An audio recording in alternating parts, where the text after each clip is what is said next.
Petra.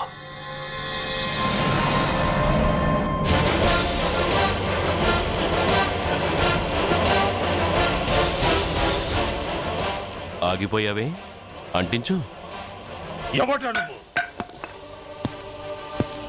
కాలికి boot, ఒంటికి కాకి, నడుముకి బెల్టు, నెత్తిన సింహాలతో రొమ్ము విరుచుకు నిలబడేవాడెవడో తెలీదా? పోలీస్.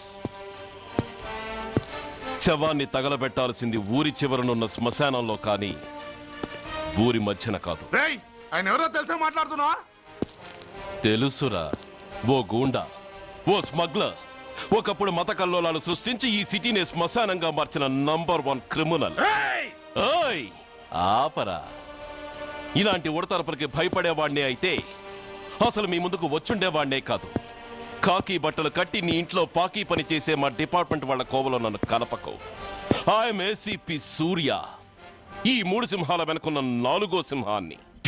మైండెడ్. అయినా ఎవడ్రా వీడు? స్వతంత్ర సమర యోధుడా లేక తామరపత్రం అందుకున్న దేశభక్తుడా ఊరి మధ్యన తగలబెట్టడానికి? పాకిస్తాన్తో పోరాడి గుళ్లకు గుండెలిచ్చిన వీరులే కన్నవాళ్ల, కట్టుకున్న వాళ్ల చూపులు కూడా దక్కకుండా మంచుకొండలో మిగిలిపోయి ఉమ్మడి సంస్కారాల్లో పోయారా? వాళ్ళకన్నా గొప్పవాడా నీ బాబు?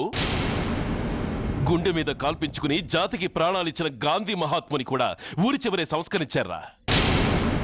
ఆఖరికి ఈ హైదరాబాద్ని కట్టించిన హైదర్ని కూడా ఊరి చివరే ఖననం చేశారా?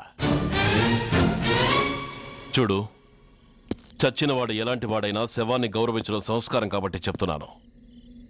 వెంటనే ఈ శవాన్ని ఇక్కడి నుంచి తీసేయండి. సరిగ్గా మీకు 2 నిమిషాలు టైం ఇస్తున్నాను.